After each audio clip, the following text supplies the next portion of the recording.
يخونا بقى ما it's more ካብ ሰብ ይርሕቕ ወዲ ኸማን ካብ ሰብ ይርሕቕ እንዲሁ እቲ ዲፕሬሽን ንባዕሉ ስኒ በቃ ክትርሕቕ እዩ ዝገብረካ ንግዚኡ እንድሕር ኮይኑ ኸማን እኳ ደሓን እዩ ማለት እንታይ ዝበሃል ክሳብ 2 ሰሙን እንድሕር ኮይኑ ድሕሪ 2 ሰሙን ከዓ ሓዲግካ እዚ ወይ 2 መዓልቲ ድዩ ገለ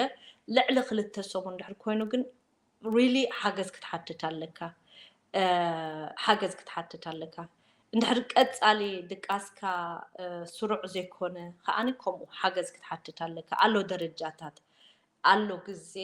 ባዕሉ ብነብስኻ ኸማን ቀጨውጨው ትብለሉ ኩላትና እዚ ኣብ ኩሉ ሰብ ዘሎ እዩ ፍርሓት ኩላትና ኣለና እዚ ኖርማል እዩ ገሊኡስ ኖርማል እዩ ዝኾነ ሰብ ስኒ ከምዚ ዳውን ክስምዖ ይኽእል እዩ ፍርሓት ክስምዖ ይኽእል እዩ ቀጨውጨው ክስምዖ ይኽእል እዩ ድቃስ ከኣበዮ ይኽእል እዩ እዚ ኖርማል እዩ ግን ቀጻሊ እንድሕር ኮይኑ ግን ፕሊዝ